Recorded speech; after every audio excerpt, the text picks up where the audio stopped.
जय श्री राम। आइए आगे सुनते हैं श्री शिव पुराण में।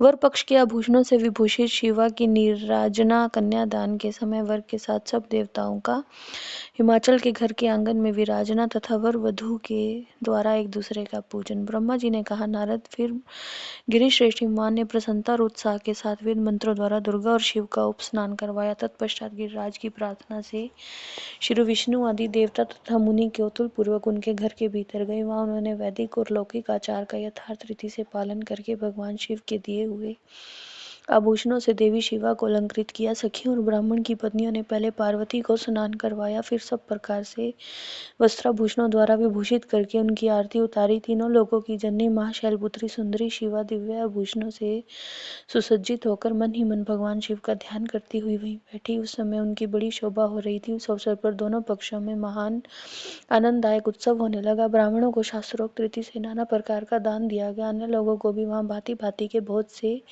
द्रव्य बांटे गए। विशेष उत्सव के साथ गीत और वाद्य आदि के द्वारा लोगों का मनोरंजन किया गया। फिर मैं, ब्रह्मा, भगवान विष्णु, इंद्र आदि देवता तथा मुनि, ये सब के सब बड़ी प्रसन्नता के साथ सानंद उत्सव मनाते हुए भक्ति भाव से शिवा को प्रणाम कर शिव के चरणार वृंदों के चिंतन पूर्वक हिमाचल की आज्ञा ले अपने अपने स्थानों पर चले गए।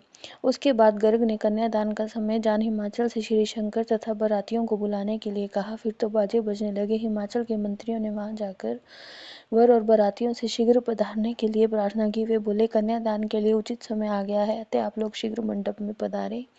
फिर भगवान शिव को सुंदर वस्त्राभूषणों से सुसज्जित करके वृषभ की पीठ पर बिठाया गया और जय बोलते हुए सब लोग चले। भगवान शंकर को आगे करके बाजे बजाते तथा कौतुक करते हुए सब बाराती हिमालय के घर को गए। हिमाचल के भेजे हुए ब्राह्मण तथा श्रेष्ठ पर्वत कौतूहल पूर्वक शंभू के आगे आगे चलते थे। भगवान के मस्तक पर बहुत बड़ा छत्र तना हुआ था। सब ओर से उन्हें चवर डुलाया जाता था तथा वे महेश्वर चंदोवे के नीचे होकर चलते थे। मैं, विष्णु, इंद्र और लोकपाल आगे रहकर उत्तम शोभा से सुशोभित हो रहे थे। उन महान उत्सव के समय शंख, भीरी, पटह, आनक और गोमुख आदि बाजे बारंबार बज रहे थे। इन सब के साथ जगत के एकमात्र जीवन बंधु भगवान शिव परमेश्वरोचित तेज से संपन्न हो यात्रा कर रहे थे। उस समय समस्त देवेश्वर उनकी सेवा में उपस्थित हो बड़े हर्षोल्लास के साथ उन पर फूलों की वर्षा करते थे। इस प्रकार पूजित और बहुत सी स्तुतियों द्वारा प्रशंसित हो परमेश्वर शिव ने यज्ञ मंडप में प्रवेश किया। वहां श्रेष्ठ पर्वतों ने शिव को वृषभ से उतारा और महान उत्सव के साथ प्रेम पूर्वक उन्हें घर के भीतर ले गए। हिमालय ने भी घर में आए हुए देवताओं सहित महेश्वर को विधि पूर्वक भक्ति भाव से प्रणाम करके उनकी आरती उतारी। फिर महान उत्सव पूर्वक अपने भाग्य की सराहना करते हुए उन्होंने समस्त देवताओं और मुनियों को प्रणाम करके उन सब का समादर किया।